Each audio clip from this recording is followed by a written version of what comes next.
The Last Leaf. In a little area west of Washington Square in New York City, there are many streets called places.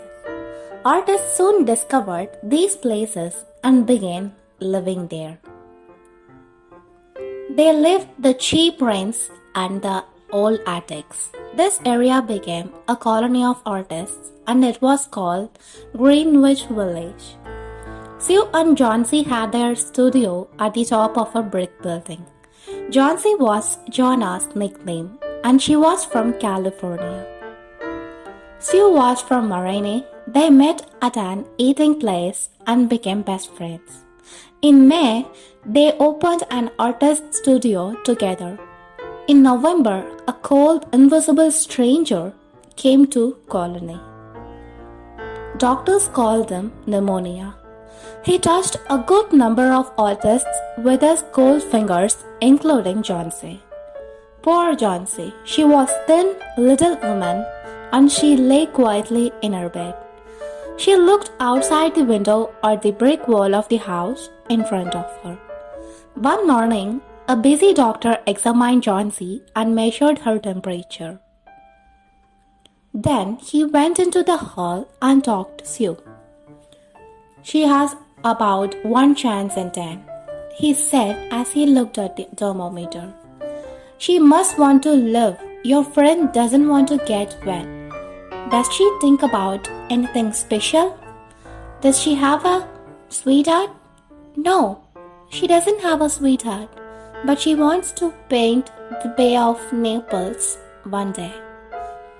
Well, I'll do everything I can to help her, but when a patient begins to count the carriages in her funeral procession, then science and medicine can do very little. The doctor left and Sue went to her room and cried a lot. After a while, she walked cheerfully into Johnsy's bedroom. She had her drawing paper and pencils in her hand. Johnsy lay in bed and did not move. She is probably sleeping, Sue thought and began to draw a picture. She drew an Idaho cowboy with elegant riding trousers. It was an illustration for a magazine story. Young artists often draw illustrations for magazine stories to make some money. Suddenly, she heard a strange sound and went to Johnsy's bed. Her eyes were open now. She was looking out of the window and counting. 12, 11, 10, 9, and then 8, 7. Sue looked out of the window too. What was Johnsy counting? There was only the brick wall of a building with an old ivy vine on it. It was autumn and only a few leaves remained on the ivy vine. What is it, dear? Asked Sue. 6, whispered Johnsy. They are falling faster now. 3 days ago there were almost 100. There goes another one. There are only 5 now. 5? What, dear? Asked Sue. Leaves on the ivy vine. When the last leaf falls, I must go too. Didn't the doctor tell you? Oh, what nonsense, said Sue. Don't be silly. You will get well soon. Drink some hot soup now. I must finish this drawing and sell it today, magazine. I need money to buy good food for us. No, I don't want any soup, said Johnsy. She looked out of the window and said, There goes another leaf. Then I will go too. Johnsy, dear, said Sue, close your eyes. Don't look out of the window, please. Tell me when you finish drawing, Sue. I want to see last leaf fall. I'm tired of waiting. Sleep a little now, said Sue. I must go and call Berman. I need a model for my drawing. I'll be back in a minute. One old Berman was a painter. He lived downstairs in the same building. And he liked Jonna and Sue. He was about 60 years old, had a long white beard and drank too much. Old Berman was not a good or successful artist. Sue found him in his dark little room. In one corner of the room, there was old white canvas with nothing on it. Johnsy is very ill with pneumonia. She doesn't want to get better. She has some strange ideas and wants to die when the last leaf fall on the ivy vine falls. And I don't know what to do, said Sue. Old Berman started crying and then said with his German accent, "What nonsense! She wants to die because leaves fall off on ivy vine? What foolishness!" Sue was sad and silent. Then she looked at Berman and said, "I need a model for one of my drawings. Can you come upstairs?"